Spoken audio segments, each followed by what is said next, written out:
وما كنا لنهتدي لولا أن هدانا الله. الحمد لله الذي لم يتخذ ولدا ولم يكن له شريك في الملك ولم يكن له ولي من الذل وكبره تكبيرا. أما بعد فأعوذ بالله من الشيطان الرجيم. بسم الله الرحمن الرحيم. إن الذين جاءوا بالإفك عصبة منكم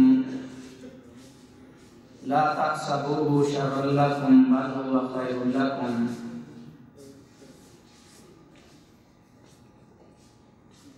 اللهم صل على محمد وعلى آل محمد كما صليت على إبراهيم وعلى آل إبراهيم إنك حميد مجيد. اللهم بارك على محمد وعلى آل محمد كما باركت على إبراهيم وعلى آل إبراهيم إنك حميد مجيد.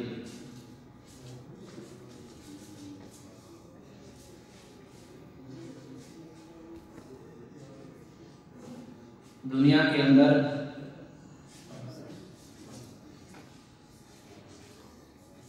مسلمان کی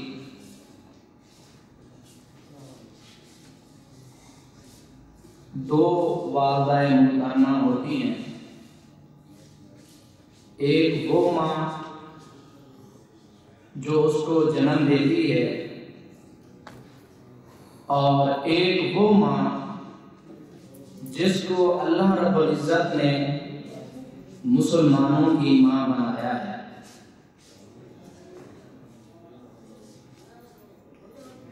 جس طرح اس ماں کا نافرمان کہ جس نے جنم دیا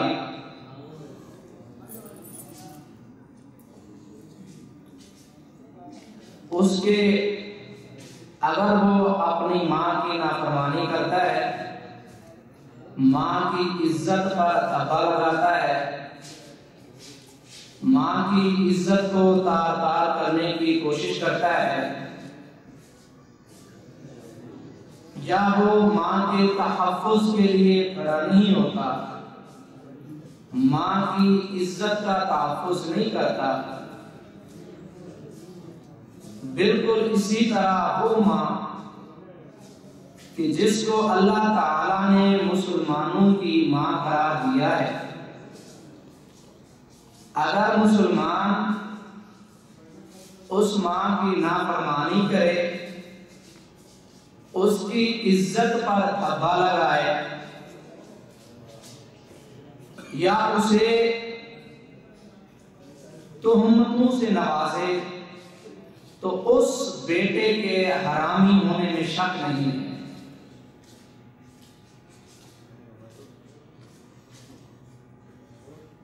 ایک وہ ماں کہ جس نے جنم دیا،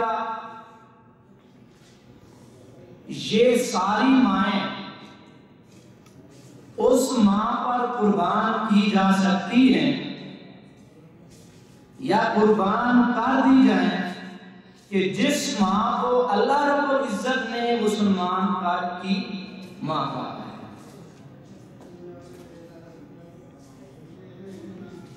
تو جس ماں کو اللہ تعالی نے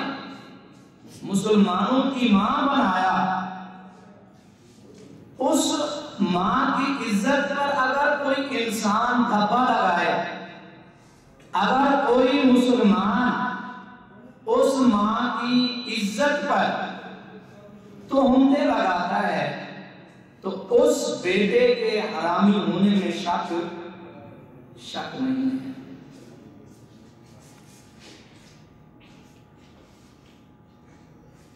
اللہ رب العزت نے پیغمبر صلی اللہ علیہ وسلم کی ازواج مطہرات کو مسلمانوں کے لیے ماں قرار دیا ہے.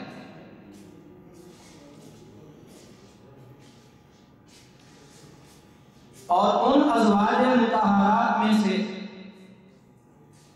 ایک مسلمانوں کی ماں، ایک وہ خاتون جو مادر ملت شریعت اسلامیہ ہے جس کو ہم عائشہ رضی اللہ تعالی عنہا کہتے ہیں۔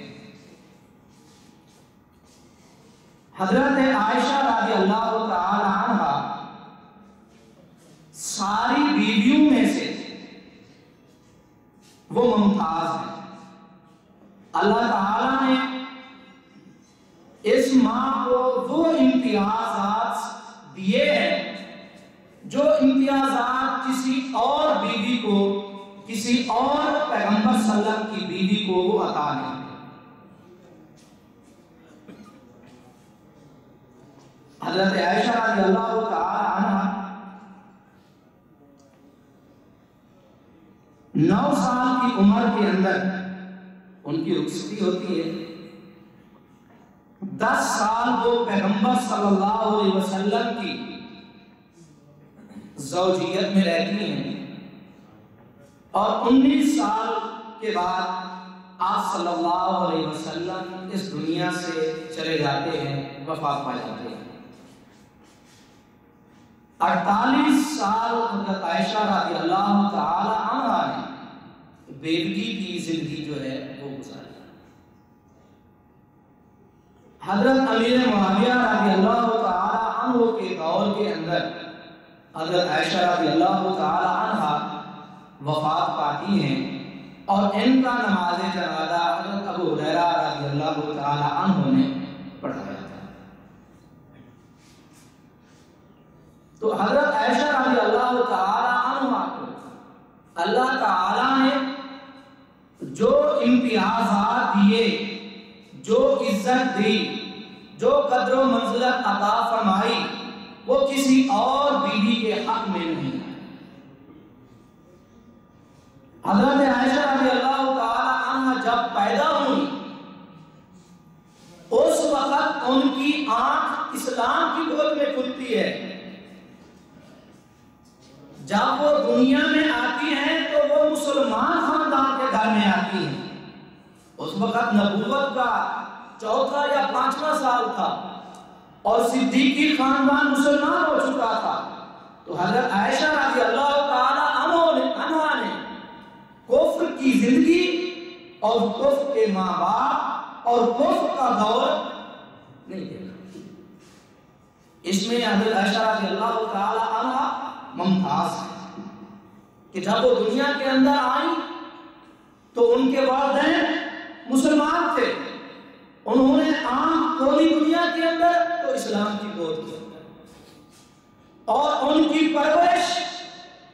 وہ صدیق اکبر کے گھر ہوئی جس کو اللہ رب العزت نے صدیق کے لقب سے نوازا۔ اور جب حضرت عائشہ رضی اللہ تعالی عنہا بلوغت کو پہنچی تو سب سے پہلی نظر جو اٹھی کسی مرد پر وہ اپنے خامن پر اٹھی، وہ خاتم النبیین صلی اللہ علیہ وسلم پر اٹھی۔ پیدا ہوئی تو اسلام میں،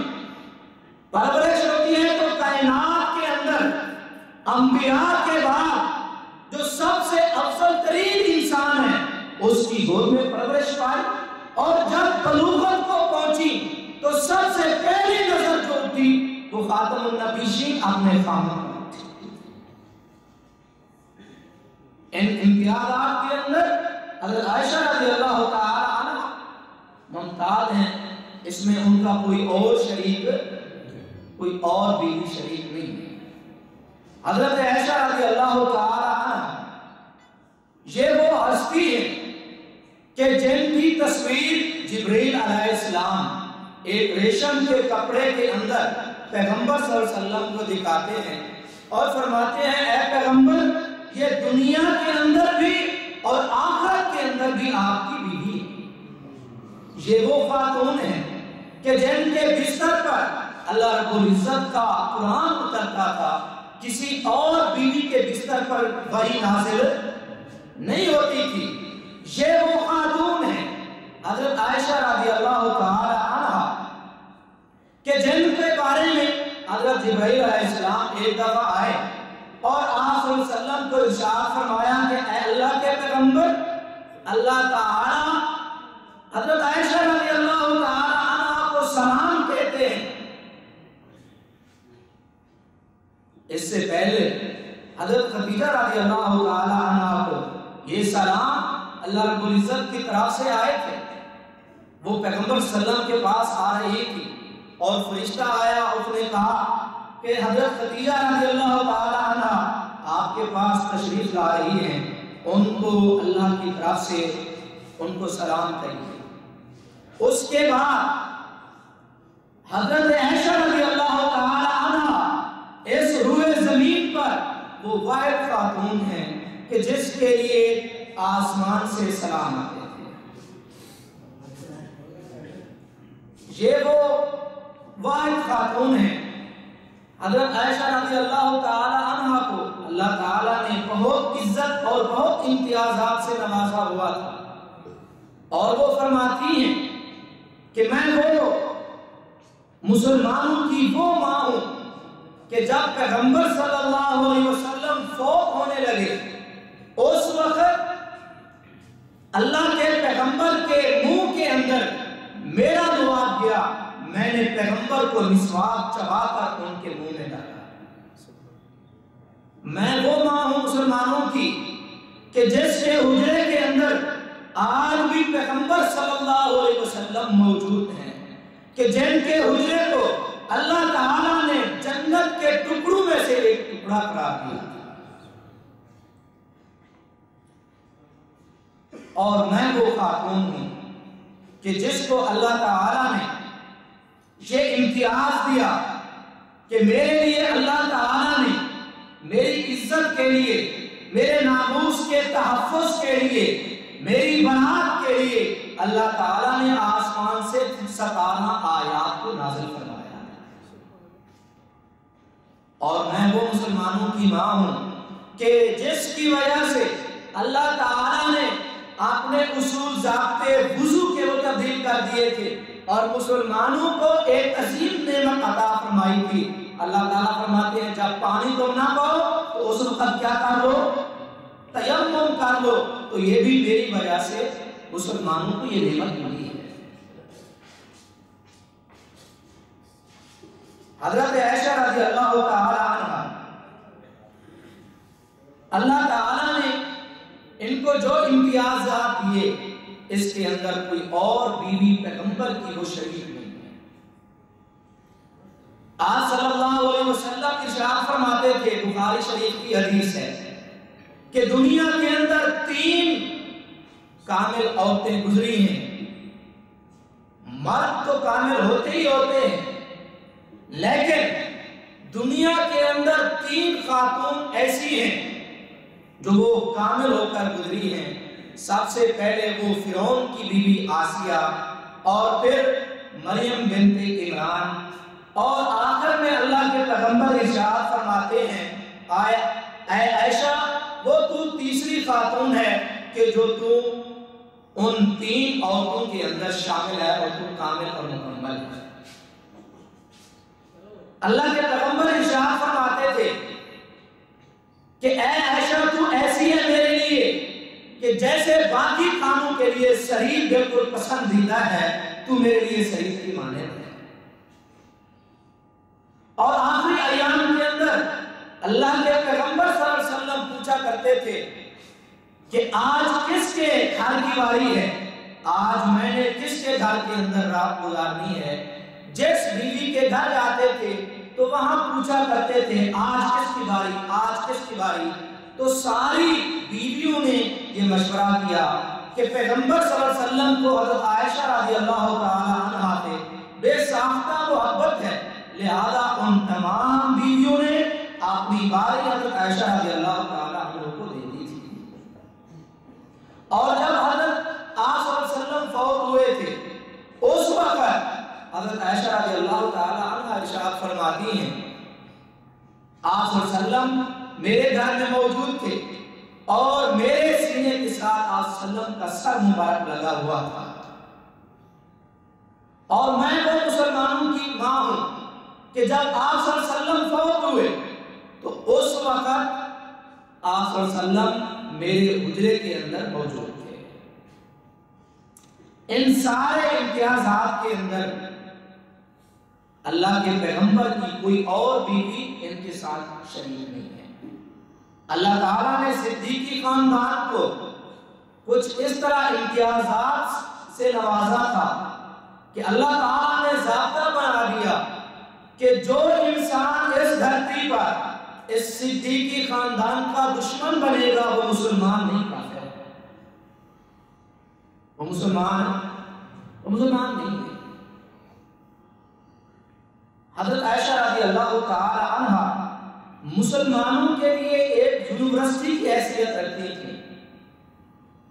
علم و عمل کا گہوارہ تھی۔ جب آپ کی تربیت کا وقت آیا تو اس وقت حضرت محمد صلی اللہ علیہ وسلم کا وہ گھرانہ تھا، وہ گھر تھا، ان کی صحبت تھی کہ جس صحبت میں حضرت عائشہ رضی اللہ تعالی عنہا نے اسلام کے لیل و نہار گزارے۔ سب سے پہلے جب آنکھ کھولی تو اسلام جس ہاتھوں کے اندر پرورش پائی وہ انبیاء کے بعد سب سے افضل ترین انسان، جب بلوغت اور تربیت کی باری آئی تو اس کے بعد صدیقی خاندان سے حضرت عائشہ رضی اللہ تعالی عنہ پیغمبر صلی اللہ علیہ وسلم کے گھر آ جاتی ہیں۔ یعنی اس طرح جب وہ شعور کی تحلیل پر قدم رکھا انہوں نے تو آگے پیغمبر صلی اللہ علیہ وسلم کی ساری تعلیمات اور اللہ رب العزت کی ساری وحی تھی۔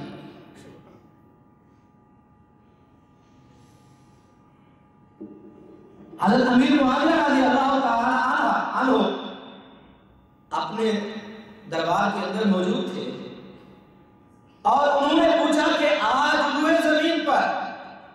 سب سے بڑا عالم، اسلام کا سب سے بڑا فقیہ وہ کون ہے؟ دربار میں ایک شخص کھڑا ہوا، اس نے کہا اے امیر المومنین آپ کے علاوہ اور کون ہو سکتا ہے؟ حضرت امیر معاویہ رضی اللہ تعالی عنہ غصے ہو گئے اور فرمانے لگے تو میری خوشامد کرتا ہے، اور وہ شخص کہنے لگا کہ اگر خوشامد کی بات نہ ہو، اگر یہ بات آپ کو غصہ دلا رہی ہے تو پھر میں حق و صداقت پر مبنی بات کرتا ہوں کہ روئے زمین پر حضرت عائشہ رضی اللہ تعالی عنہ سے کوئی بڑا عالم نہیں ہے۔ حضرت ابو موسیٰ اشعری رضی اللہ تعالی عنہ ارشاد فرماتے تھے کہ جب ہمیں کوئی مسئلہ درپیش آتا ہم پیغمبر صلی اللہ علیہ وسلم سے پوچھا کرتے، اور جتنے اکابر صحابہ تھے ان کو کوئی مسئلہ درپیش آتا تو وہ آپ صلی اللہ علیہ وسلم کے پاس جاتے، مسئلہ حل ہو جاتا۔ آپ صلی اللہ علیہ وسلم کے بعد حضرت ابو موسیٰ اشعری رضی اللہ تعالی عنہ ارشاد فرماتے ہیں کہ جب مسلمانوں کو کوئی مسئلہ درپیش آتا، اکابر صحابہ کے اندر کوئی اختلاف پیدا ہو جاتا تو اس وقت سب صحابہ، سارے کے سارے صحابہ حضرت عائشہ رضی اللہ تعالی عنہا کا دروازہ کھٹکھٹاتے، اور جب یہاں آتے تو سارے مسائل جو ہے، سارے اختلافات ختم ہو جاتے ہیں۔ ابو سلمہ عبد الرحمن فرماتے ہیں کہ حضرت عائشہ رضی اللہ تعالی عنہا سے کوئی فقہ کے اندر، کوئی شرعی مسائل کے اندر، کوئی فرائض کے اندر، وراثت کے اصول، ضابطے، قانون اور مسائل، اور حضرت عائشہ رضی اللہ تعالی عنہا سے کوئی بھی مسلمان قرآنی آیات کے شان نزول کے بارے میں پڑھ کر عالم نہیں تھا۔ کیوں نہ ہوتا؟ کیونکہ یہ وہ خاتون تھی کہ جس کے بستر پر اللہ رب العزت کی وحی اترتی تھی، یہ وہ مسلمانوں کی ماں ہے کہ جس کے بستر پر اللہ رب العزت کا قرآن اترتا تھا۔ تو اس سے بڑھ کر بڑا عالم کون ہو سکتا تھا کہ کون سی آیت کس موقع پر، کون سی آیت کس واقعے پر، کون سی آیت کس دن، کہ کون سی آیت کس مسئلے پر اتری، اس سے بڑھ کر حضرت عائشہ رضی اللہ تعالی عنہ، ان سے بڑھ کر کس کو علم ہو سکتا تھا شان نزول کے بارے میں؟ امام زہری رحمۃ اللہ علیہ فرماتے ہیں کہ اگر سارے مسلمان جتنے بھی ہیں ان مسلمان عورتوں کا علم جمع کر دیا جائے تو پھر بھی حضرت عائشہ رضی اللہ تعالی عنہا کا ان پر ان کا علم سب پر بھاری ہے۔ امام زہری فرماتے ہیں کہ ساری مسلمان عورتوں کا علم جمع کر دیا جائے اور ان کو ایک پردے میں رکھ دیا جائے اور دوسرے پردے میں حضرت عائشہ رضی اللہ تعالی عنہا کا وہ علم رکھ دیا جائے، تب بھی حضرت عائشہ رضی اللہ تعالی عنہا کا پردہ بھاری رہے گا۔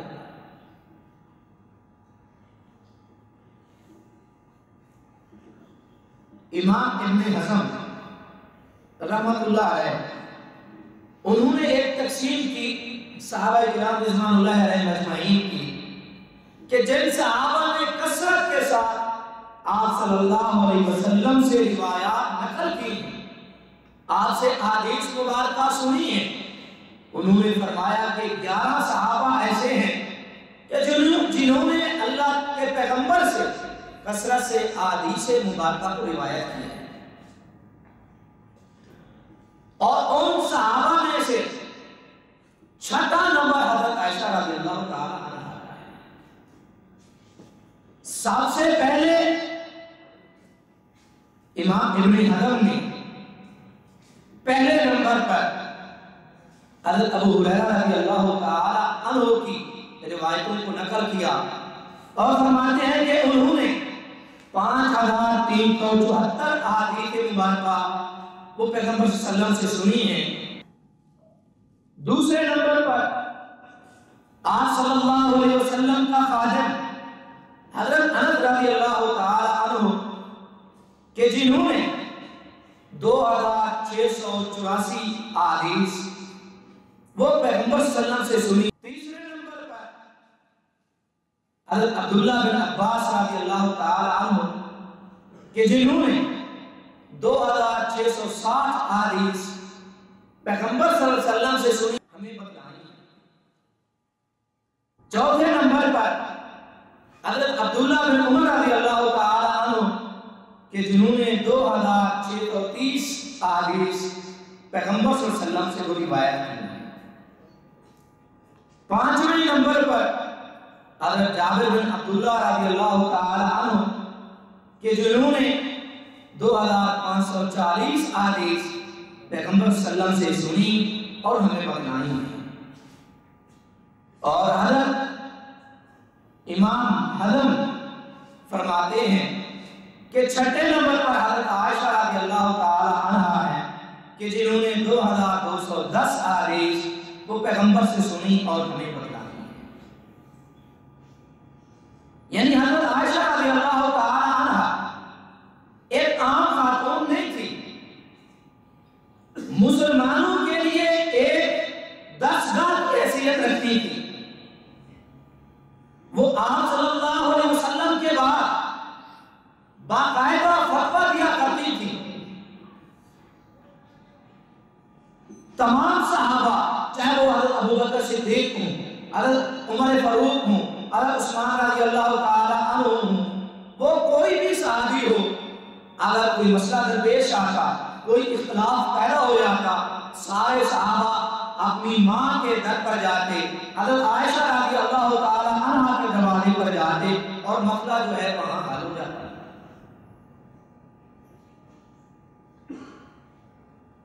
حافظ ابن حجر رحمۃ اللہ علیہ ارشاد فرماتے ہیں کہ حضرت عائشہ رضی اللہ تعالی عنہا سے جو مسلمانوں کے بڑے بڑے تابعین ہیں کہ جنہوں نے صحابہ سے علم حاصل کیا وہ 62 ہیں، اور 62 کے 62 حضرت عائشہ رضی اللہ تعالی عنہا کی شامل ہیں۔ اور حافظ ابن حجر اسقلانی رحمۃ اللہ علیہ ارشاد فرماتے ہیں کہ یہ تو وہ 62 تابعین ہیں کہ جو مشہور ہوئے، جو مسلمانوں میں عزت اور منزلت رکھتے ہیں، علم کے حوالے سے اپنا مقام رکھتے ہیں، لیکن وہ شاگرد جو حضرت عائشہ رضی اللہ تعالی عنہ سے پڑھتے رہے، ان کی تعداد کا اندازہ ہی نہیں کیا جا سکتا۔ یعنی حضرت عائشہ رضی اللہ تعالی عنہ یہ عام خاتون نہیں تھی۔ اللہ رب العزت نے ان کو جو ذہانت دی تھی، ان کو جو فطانت دی تھی، اور اللہ تعالیٰ نے جو ان کو علم عطا فرمایا تھا، وہ بے مثال ہے۔ اور ان کا تقوی، ان کی پرہیزگاری، حضرت عبداللہ بن زبیر جو مدینہ کے اندر پیدا ہوئے، وہ فرماتے ہیں میں اپنی خالہ کے گھر گیا اور وہ رکوع کی حالت میں تھی اور زار و قطار رو رہی تھی۔ تو جب انہوں نے نماز کو ختم کیا، میں نے پوچھا ہے خالہ آپ اتنا کیوں روتی ہیں؟ اور وہ آیت تلاوت کر رہی تھی وَامْتَازُوا الْيَوْمَ أَيُّهَا الْمُجْرِمُونَ۔ تو حضرت عائشہ رضی اللہ تعالیٰ عنہ ارشاد فرماتی ہے کہ اس آیت نے مجھے رونے پر مجبور کر دیا ہے، اور اس آیت نے مجھے بہت زیادہ کمزور کر دیا ہے۔ حضرت عبد الرحمن جو ان کے بھائی ہیں، وضو کر رہے تھے، جلدی جلدی انہوں نے وضو کیا۔ حضرت عائشہ رضی اللہ تعالی عنہ نے دیکھا اور بلایا کہ آئے بھائی اتنا جلدی وضو مت کیا کرو کہ اگر کوئی ایک عضو تمہارا خشک رہ گیا تو وہ عضو، اس عضو کو اللہ تعالی عذاب دے گا، لہذا تم اچھے طریقے سے آہستہ آہستہ وضو کیا گیا۔ حضرت عائشہ رضی اللہ تعالی عنہ کے پاس ان کی بھتیجی حفصہ آئی اور انہوں نے بہت باریک کپڑے پہنے ہوئے تھے۔ حضرت عائشہ رضی اللہ تعالی عنہ نے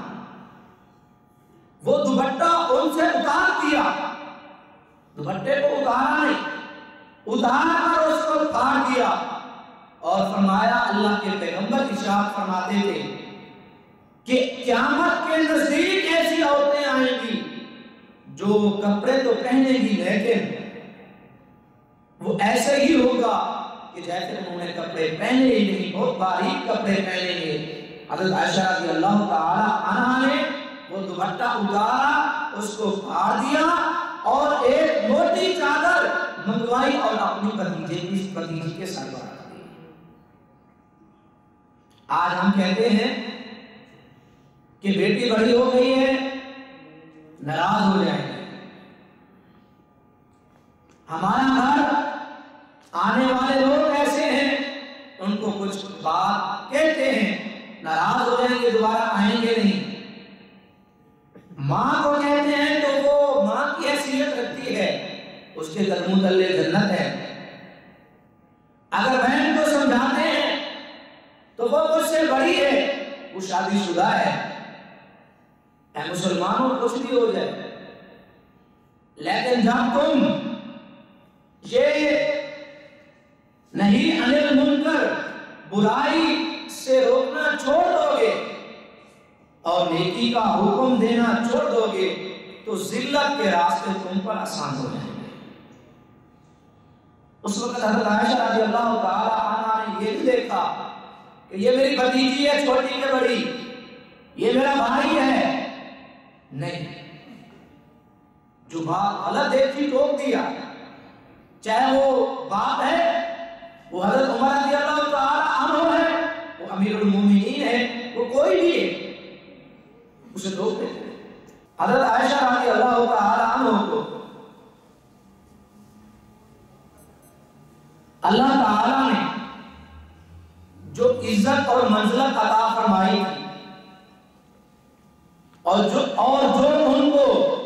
علم اور فطانت عطا کی تھی، وہ کسی اور بیوی کے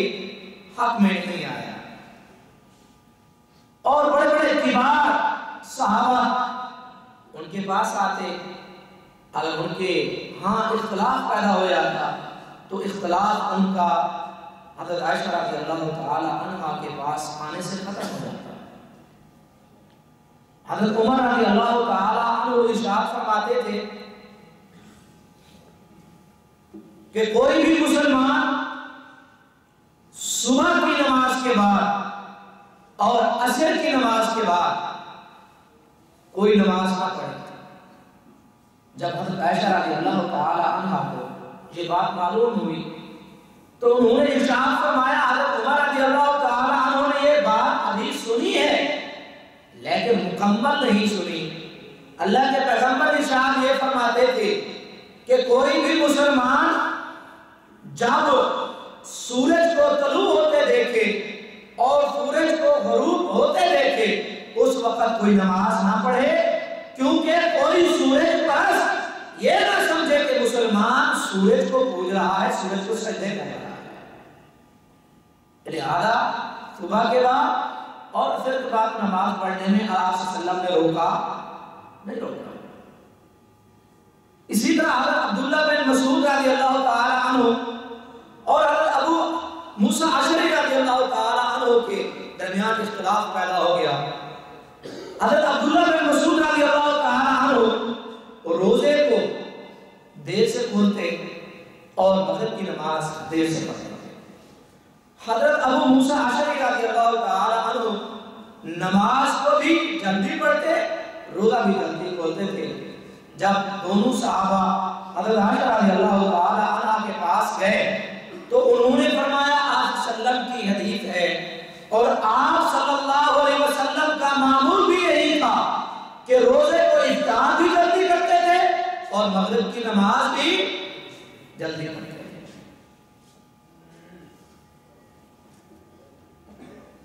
حضرت ابو درداء رضی اللہ تعالی عنہ وہ ایک حدیث بیان کرتے تھے کہ جس مسلمان کے وتر رہ جائیں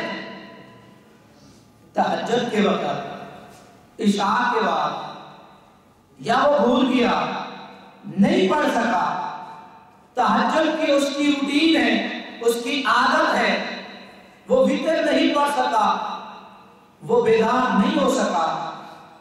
تو حضرت ابو درداء رضی اللہ تعالی عنہ ارشاد فرماتے تھے کہ وہ صبح کو اپنے وتر نہیں پڑھ سکتا۔ جب حضرت عائشہ رضی اللہ تعالی عنہ کو یہ بات بتائی گئی تو انہوں نے ارشاد فرمایا کہ آپ صلی اللہ علیہ وسلم کی عادت مبارکہ یہ تھی کہ آپ تہجد پڑھتے تھے، آپ کی عادت یہ تھی کہ وتر جو ہے وہ تہجد کے بعد پڑھ لیا کرتے تھے۔ ہاں اگر جب کبھی کسی وقت آپ وہ وتر نہ پڑھ سکتے، جب آپ کی آنکھ کھلتی تو صبح کے بعد جو ہے وہ وتر پڑھ لیتے تھے۔ تو حضرت ابو درداء کی حدیث بیان کرتے ہیں، انہوں نے یہاں تک تو صحیح کہا کہ وتر رات کو پڑھنے چاہیے، لیکن آپ صلی اللہ علیہ وسلم نماز کے بعد صبح کو بھی آپ صلی اللہ علیہ وسلم جو ہے وہ وتر کی نماز پڑھ لیا کرتے ہیں۔ اسی طرح حضرت عائشہ رضی اللہ تعالی عنہا سے ایک سوال ہوا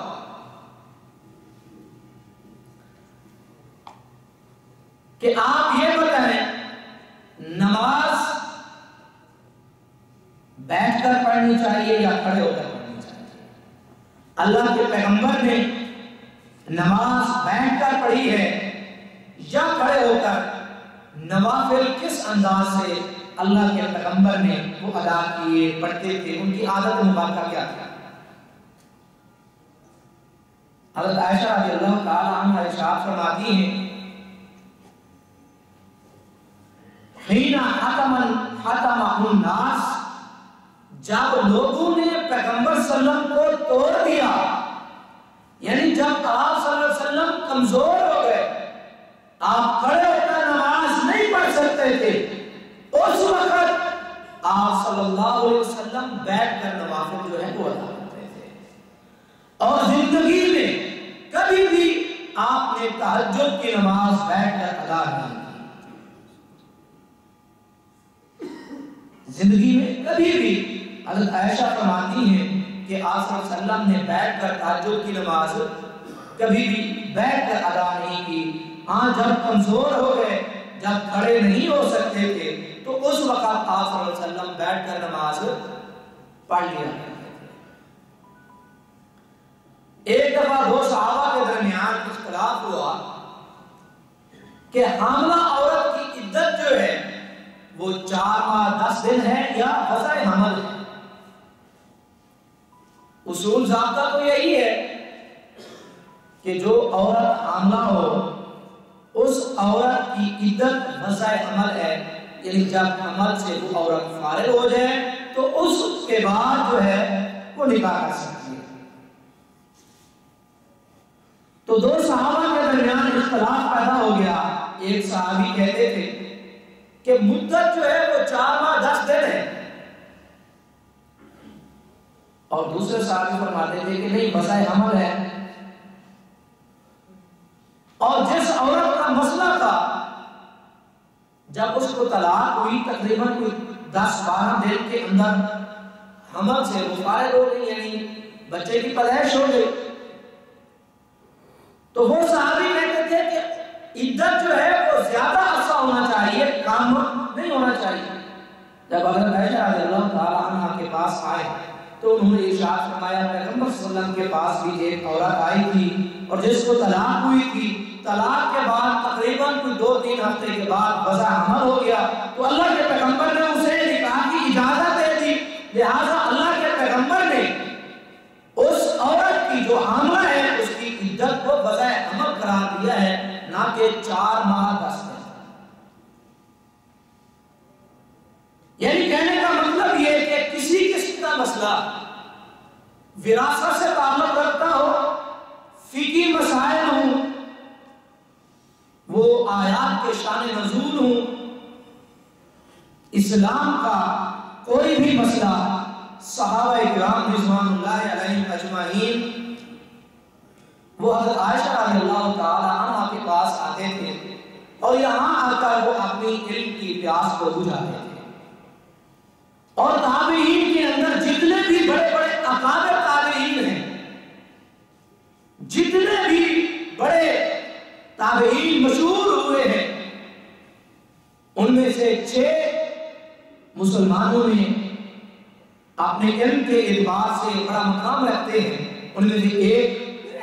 حضرت قاسم رحمۃ اللہ علیہ ہیں. وہ فرماتے ہیں کہ حضرت عائشہ رضی اللہ تعالی عنہ پیغمبر صلی اللہ علیہ وسلم سے لے کر اپنی وفات تک وہ افتاء کے عہدے پر فائز رہی، یعنی وہ فتوے دیا کرتی تھی. یہ وہ شخصیت ہے، یہ وہ مسلمانوں کی ماں ہے کہ جس کو اللہ رب العزت نے مسلمانوں کی ماں قرار دیا.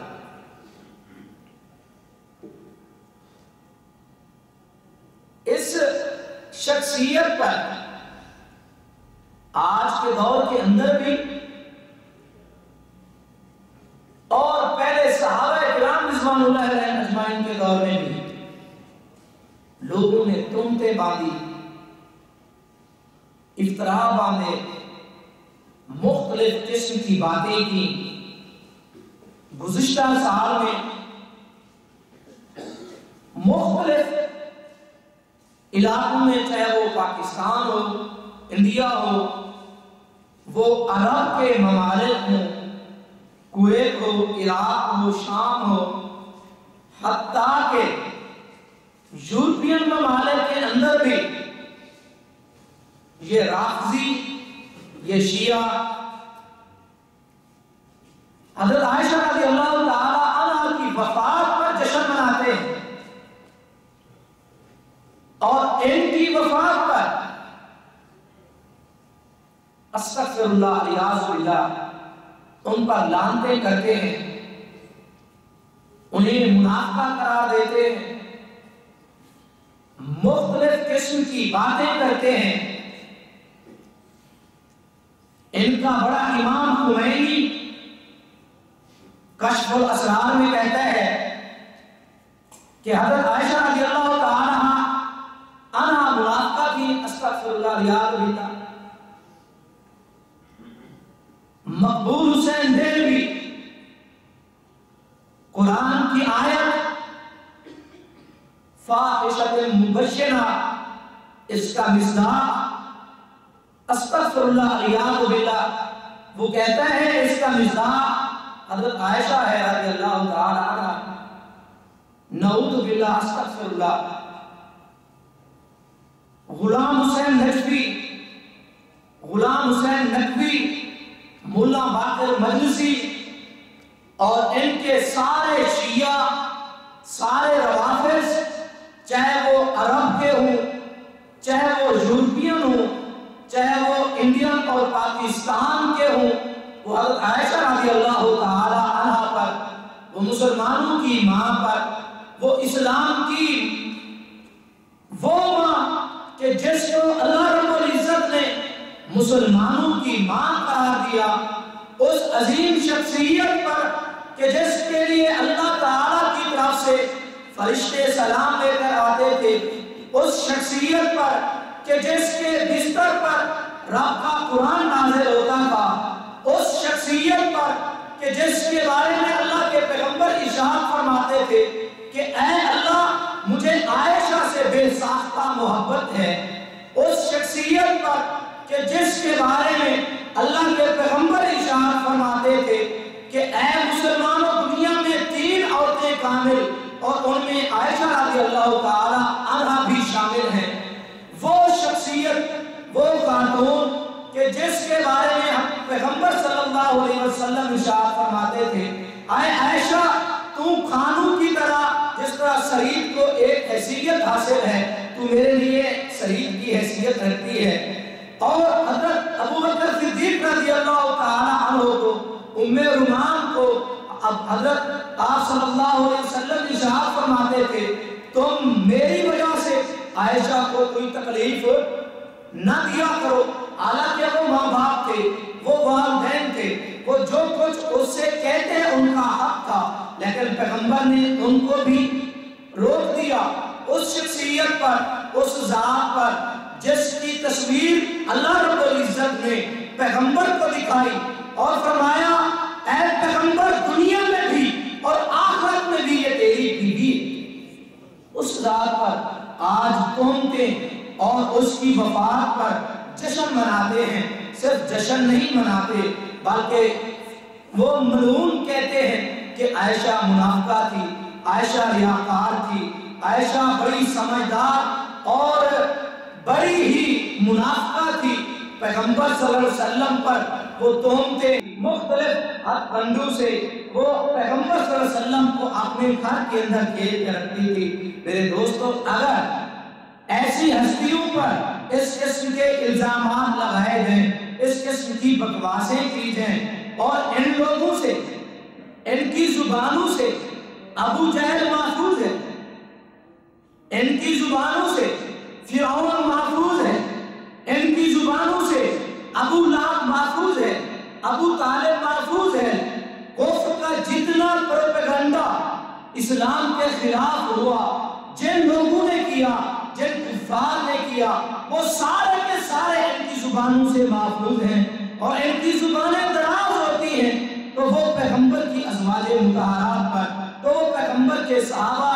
کے رضوان اللہ علیہم اجمعین پر اور ان پاک باز ہستیوں پر کہ جن کو اللہ تعالیٰ نے جنت کے سرٹیفکیٹ دنیا کے اندر عطا کر دیے تھے،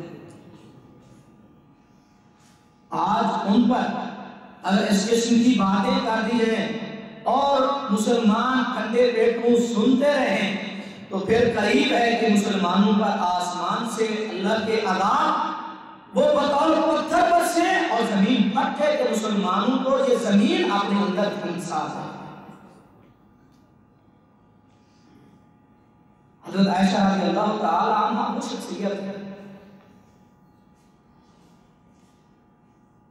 ظاہری کا ایک واقعہ ہے، اور پیغمبر صلی اللہ علیہ وسلم ان کے ہاں یہ اصول اور ضابطہ ہوا کرتا تھا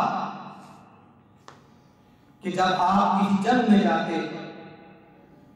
اپنی بیویوں کے درمیان پورا اندازی کرتے اور جس بیوی کا نام پورا اندازی میں نکلتا اسے ساتھ لے جاتے تھے۔ حضرت عائشہ رضی اللہ تعالی عنہ آپ صلی اللہ علیہ وسلم ساتھ لے گئے اور مسلمانوں کا منصوبہ آپ صلی اللہ علیہ وسلم کا پروگرام یہ تھا کہ ہم مدینہ کے قریب پڑاؤ کریں گے، صبح کی نماز ہم ایک ایسے مقام پر ادا کریں گے کہ جہاں پانی موجود ہے،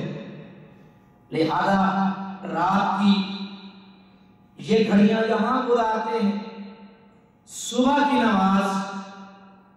چونکہ وضو کرنا ہوگا ہم وہاں ادا کریں گے جہاں پانی ہوگا، یعنی یہاں سے ہم کوچ کر لیں گے۔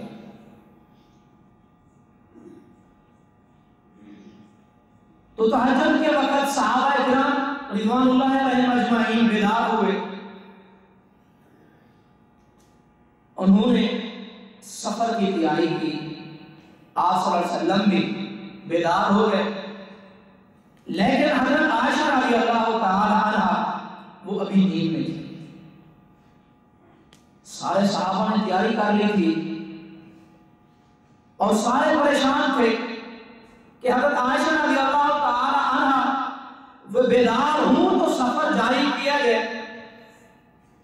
سارے صحابہ مل کر حضرت ابو بکر صدیق رضی اللہ تعالی عنہ کے پاس آئے اور کہنے لگے، اے ابو بکر، تیری بیٹی کی وجہ سے ساری امت پریشان ہے، سارے مسلمان سفر کے لیے تیار ہیں، لیکن عائشہ رضی اللہ تعالی عنہ وہ نیند میں بیدار نہیں ہوئی، ان کو جاؤ بیدار کرو تاکہ ہم سفر شروع کر سکیں اور آگے صبح کی نماز جو ہے وہ پانی کے ساتھ وضو کر کے ہم ہمارا ادا کر سکیں۔ حضرت ابو بکر صدیق رضی اللہ تعالی عنہ جب خیمے کے اندر آئے تو اپنی بیٹی کو انگوٹھے کے ساتھ بیدار کرنے کی کوشش کی اور کہا کہ تیری وجہ سے مسلمان ابھی بھی رکے ہوئے ہیں، پریشان ہیں، سارا قافلہ بیدار ہو چکا ہے، ابھی بھی تو نیند میں ہے۔ تو جب حضرت عائشہ رضی اللہ تعالی عنہ بیدار ہوتی ہے، اسی وقت پیغمبر صلی اللہ علیہ وسلم پر وحی کے آثار نمودار ہوتے ہیں۔ اللہ تعالیٰ نے اپنا اصول ضابطہ تبدیل کر دیا اور پیغمبر کو ارشاد فرمایا، فَإِن لَّمْ تَجِدُوا مَاءً فَتَيَمَّمُوا صَعِيدًا طَيِّبًا، کہ اے پیغمبر جب پانی نہ پاؤ تو پھر تیمم کر لو، پریشانی کی ضرورت ہے۔ وہی صحابہ جو پریشان تھے، جو حضرت ابو بکر صدیق رضی اللہ تعالیٰ عنہ کو کہہ رہے تھے کہ اے ابو بکر تیری وجہ سے آج ہم پریشان ہیں، جب یہ آیت نازل ہوتی ہے تو سارے صحابہ کہتے ہیں کہ اے صدیقی گھرانہ، اے ابو بکر، یہ آج پہلی دفعہ نہیں ہوا ہے، اللہ تعالیٰ نے تمہیں کچھ اس طرح کے قدر و منزلت سے نوازا ہے کہ اللہ تعالیٰ نے آج پہلی دفعہ یہ کام نہیں کیا کہ تمہارے گھر کی وجہ سے، تمہارے افراد کی وجہ سے مسلمانوں کو تیمم کی نعمت عطا ہوئی۔ یہ آج کوئی پہلی نعمت نہیں ہے۔ سارے صحابہ اس وقت خوش ہو گئے اور حضرت ابو بکر صدیق رضی اللہ تعالی عنہ جو غصے کے عالم میں تھے وہ بھی حضرت عائشہ رضی اللہ تعالی عنہ کی تعریف کرنے لگے، اور اللہ رب العزت نے اصول بھی تبدیل کر دیا، شریعت تبدیل ہو گئی۔ حضرت عائشہ رضی اللہ تعالی عنہ بیدار نہیں ہوئی تو نہ صحیح، اللہ نے اپنا اصول تبدیل کر دیا، پانی نہیں ملتا تو مٹی سے وضو کر دو۔ اور اسی طرح کا ایک اور واقعہ،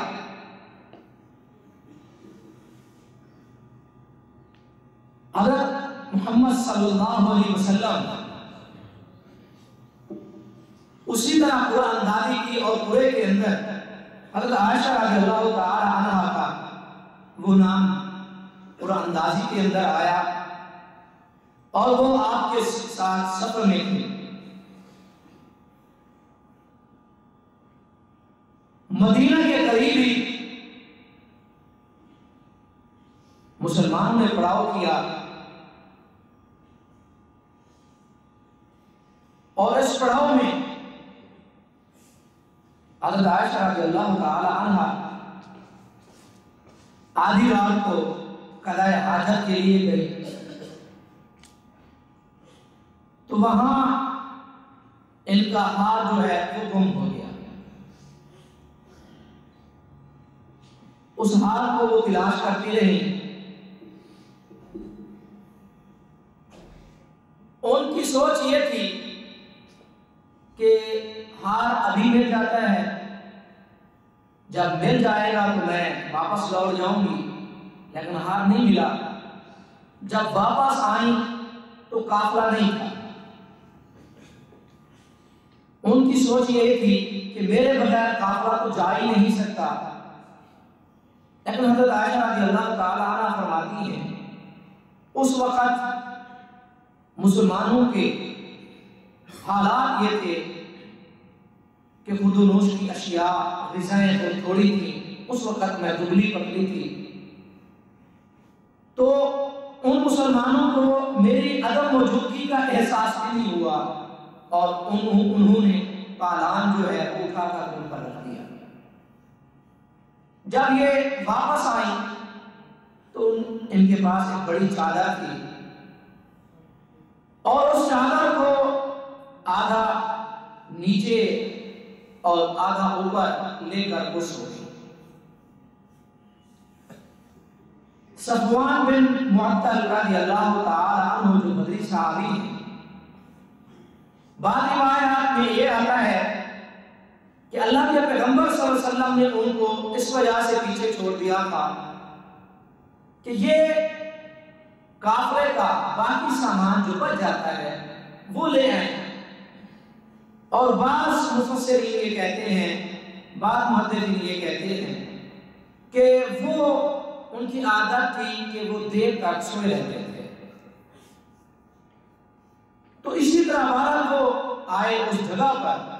اور حضرت عائشہ رضی اللہ تعالی عنہ کو انہوں نے پردے کے احکام اترنے سے پہلے دیکھا ہوا تھا۔ جب وہ قریب آئے تو اس دور کے اندر پردے کے احکام جو تھے وہ نازل ہو چکے تھے۔ جب وہ قریب آئے تو پوچھا کیا چیز ہے، تو حضرت عائشہ رضی اللہ تعالی عنہ نے کروٹ لی تو چادر چہرے سے ہٹی تو ان کو پتا چلا، تو انہوں نے کہا تو یہ حضرت عائشہ ہے، اور ان کی زبان سے صرف ایک ہی لفظ نکلا، انا للہ و انا الیہ راجعون۔ اور حضرت عائشہ رضی اللہ تعالی عنہ نے پردہ کیا اور اس صحابی نے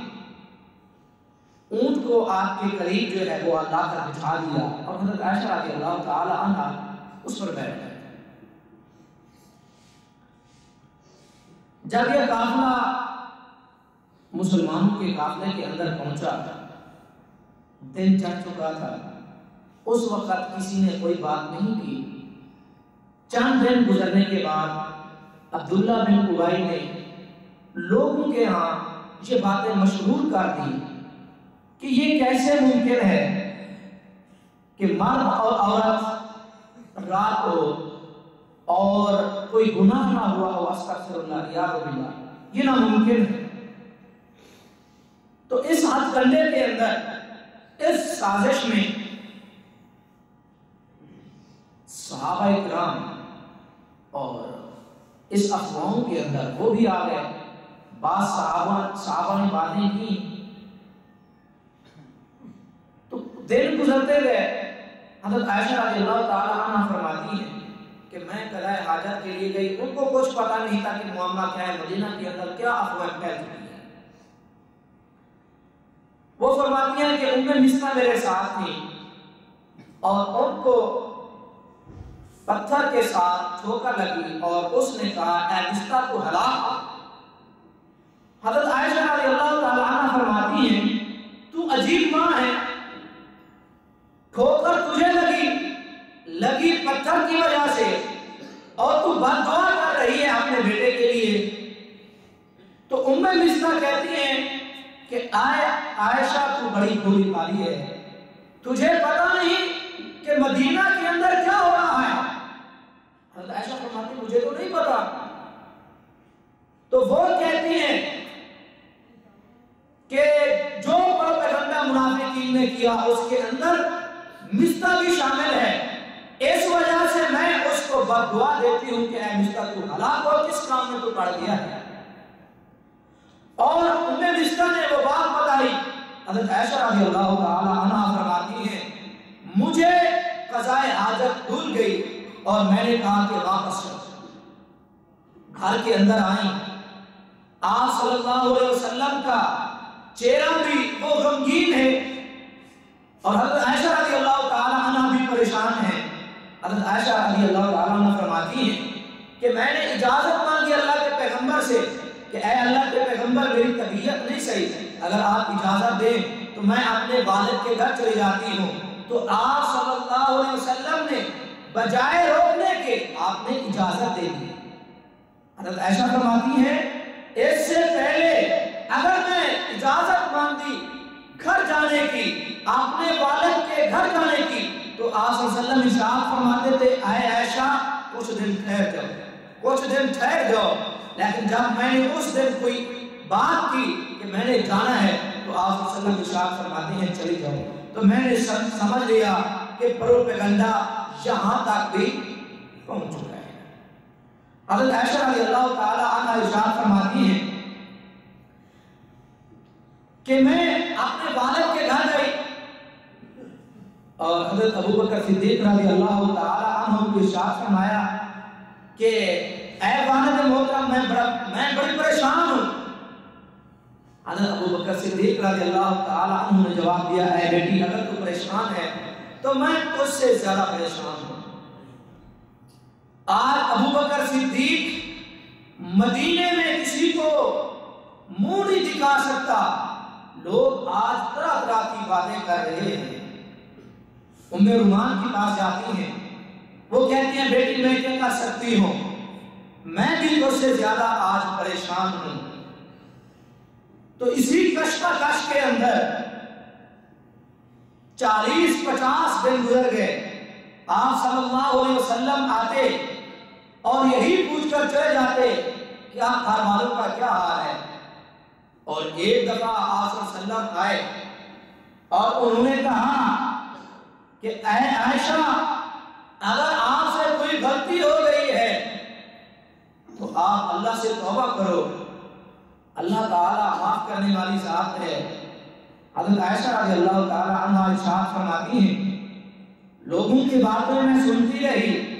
لیکن جب آپ نے یہ ارشاد فرمایا تو میرے آنسو خشک ہو گئے. پہلے میں روتی رہی تو پھر غیرت اور جوش کی وجہ سے کہ میرا خامن بھی خاتم النبیین بھی جس کے ساتھ میں نے لیل و نہار گزارے وہ بھی میری شخصیت پر میری ذات پر شک کرتا ہے. حضرت عائشہ رضی اللہ تعالی عنہا ارشاد فرماتی ہیں اسی دن سے میں نے اپنی سجدے کو اپنے مصلے کو اٹھایا اور حضرت ابو بکر صدیق رضی اللہ تعالی عنہ کا جو آخر کے اندر نکر کے اندر جو مکان تھا کمرہ تھا وہاں جا کر میں نے اپنے مصلے کو بچھا دیا. اور حضرت عائشہ رضی اللہ تعالی عنہا ارشاد فرماتی ہیں کہ میں نے اللہ رب العزت سے دعا کی کہ اے اللہ اس روئے زمین پر میری گواہی دینے کے لیے تیرے علاوہ کوئی نہیں ہے. تو ایک دفعہ آپ صلی اللہ علیہ وسلم تشریف لائے اور اسی طرح باتیں ہو رہی تھی. آپ صلی اللہ علیہ وسلم پر وحی کے اثرات جو ہیں وہ نمودار ہوئے. اللہ رب العزت نے 17 آیات حضرت عائشہ رضی اللہ تعالی عنہا کی پاکیزگی اور برات کے لیے نازل فرما دی. تو جب یہ وحی کے اثرات دیکھے گھر والوں نے حضرت ابو بکر صدیق نے ام رومان نے وہ سارے سجدے میں پڑ گئے اور دعا کرنے لگے کہ اے اللہ یہ فیصلہ ہمارے حق میں کر دے۔ جب آیات نازل ہو گئی آپ صلی اللہ علیہ وسلم نے ارشاد فرمایا اے عائشہ تمہیں مبارک ہو، اللہ نے تیری برات کے لیے 17 آیات کو نازل فرما دیا۔ تو اس وقت ام رومان کہتی ہیں کہ آپ اٹھیں اور اپنے خاوند کا شکریہ ادا کیجئے۔ حضرت عائشہ رضی اللہ تعالی عنہا ارشاد فرماتی ہیں کہ نہ میں آج اپنی ماں کا شکریہ ادا کروں گی، نہ اپنے والد کا شکریہ ادا کرتی ہوں، نہ اپنے خامد اور اپنے پیغمبر کا شکریہ ادا کرتی ہوں، بلکہ میں اس خالق کو سجدہ کرتی ہوں کہ جس نے میری برات کے لیے 17 آیات کو نازل فرمایا۔ اور اللہ رب العزت ارشاد فرماتے ہیں ان الذين جاءوا بالافك عصبة منكم لا تحسبوه شرا لكم بل هو خير لكم۔ اللہ تعالیٰ ارشاد فرماتے ہیں اے مسلمانوں اس واقعے کو اپنے لیے شر نہ سمجھنا، یہ تمہارے لیے خیر ہے۔ خیر کس لیے، کس وجہ سے خیر ہے؟ سارے مدینے کے اندر کوہرام مچا ہوا تھا، اس خیر کا مطلب اور مقصد یہ تھا کہ مسلمان اور منافقین علیحدہ رہے۔ جب یہ آیات نازل نہیں ہوئی تھی اس وقت آپ صلی اللہ علیہ وسلم نے مدینہ کے اندر سارے مسلمانوں کو اکٹھا کیا اور فرمایا تمہارا عائشہ رضی اللہ تعالی عنہ کے بارے میں کیا فیصلہ ہے، تم کیا کہتے ہو؟ حضرت سلمان فارسی رضی اللہ تعالی عنہ کھڑے ہو گئے اور فرمانے لگے اے پیغمبر آپ تحقیق کیجئے، حضرت بریرہ سے پوچھئے جو آپ کی خادمہ ہیں۔ اور خادمہ نے کہا تو میں ان کے پاس خیر کے علاوہ کچھ نہیں پایا، میں نے صرف اتنا ہے کہ رات کو یہ آٹا بھونتی تھی، دن کو وہ بکری آٹا کھا جاتی تھی، اس کے علاوہ میں ان کے اندر کوئی خامی میں نے نہیں دیکھی۔ سب نے باتیں کی، آپ صلی اللہ علیہ وسلم نے ارشاد فرمایا اے عمر تم بتاؤ۔ حضرت عمر رضی اللہ تعالی عنہ کھڑے ہو گئے اور فرمانے لگے اے اللہ کے پیغمبر آپ یہ بتائیں کہ حضرت عائشہ رضی اللہ تعالی عنہ کا نکاح ہم نے آپ سے کیا ہے یا اللہ نے کیا ہے؟ آپ صلی اللہ علیہ وسلم نے ارشاد فرمایا نہیں، بلکہ اللہ رب العزت نے حضرت عائشہ رضی اللہ تعالی عنہ کا نکاح مجھ سے کیا ہے۔ تو حضرت عمر فاروق رضی اللہ تعالی عنہ ارشاد فرماتے ہیں کہ اے اللہ کے پیغمبر اگر یہ رشتہ اللہ تعالیٰ کی طرف سے ہوا ہے تو یہ اتنا کام آسان نہیں ہے کہ اللہ رب العزت آپ کے بستر پر ایک گناہگار عورت کو لاتا، یہ حقیقت ممکن ہی نہیں ہے۔ تو آپ صلی اللہ علیہ وسلم نے ارشاد فرمایا جزاکم اللہ عمر بن الخطاب، اے عمر بن الخطاب اللہ تجھے جزائے خیر دے، تو نے میرے سینے کی گرانی کو کھول دیا ہے۔ اور پھر مسلمانوں کے لیے یہ خیر کس طرح ہے؟ جب یوسف علیہ السلام پر تہمت لگی، گواہی دینے والا ایک بچہ، اللہ کا قرآن کہتا ہے کہ گھر والوں میں سے ایک گواہ وہ کھڑا ہوا، اس نے گواہی دی۔ عیسیٰ علیہ السلام پر تہمت لگی، یعنی عیسیٰ کس کا بیٹا؟ مریم علیہ السلام سے پوچھا گیا بغیر شادی شدہ کے بیٹا، یہ کیسے ممکن ہے؟ گواہی ایک بچے نے دی، لیکن جب معاملہ حضرت عائشہ رضی اللہ تعالی عنہ کا آیا اور یہ عام خاتون نہیں تھی، یہ خاتم النبیین صلی اللہ علیہ وسلم کا لباس تھی، یہ پیغمبر صلی اللہ علیہ وسلم کی تقدیس تھی، یہ خاتم النبیین کی عزت تھی، یہ خاتم النبیین کی دستار تھی، یہ خاتم النبیین کی عزت اور وقار کا مسئلہ تھا، یہ عام معاملہ نہیں تھا، یہ حضرت عائشہ رضی اللہ تعالی عنہ کا مسئلہ تھا۔ پھر اللہ رب العزت کسی بچے کو بلوا سکتے تھے،